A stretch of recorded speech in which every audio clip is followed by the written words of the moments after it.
ব্যস্তি? কি হয়েছে রে অমন করে কাকে তুমি ডাকছিলি? তুই তো ফোনে ব্যস্ত, আর একটু হলে আমার রেপ হয়ে যেত।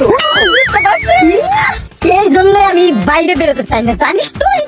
জানি না গড আমাকে এত সুন্দর কেন বানিয়েছো। কই পাগলটা? আমি পাগলটাকে তাড়িয়ে দিয়েছি। এই নাও বিয়ের কার্ড।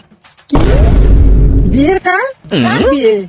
বাবা আমার জন্য একটা ভিখারি টাকমাতাওয়ালা ফর্সার সঙ্গে আমার বিয়ে ঠিক করেছে। কি? তোমার বাবা বিয়ে ঠিক করলো আর তুমি রাজি হয়ে গেলা? হ্যাঁ, কারণ আমি বাবার কথা অমান্য করতে পারি না। তাহলে আমার কি হবে বেবি? তুমি আমাকে ছেড়ে চলে যেও না প্লিজ বেবি, আমি তোমাকে খুব ভালোবাসি বেবি। আমি তোকে ভালোবাসি না, তুই মর গিয়ে। বেবি আমাকে ছেড়ে চলে যেও না। Oh no!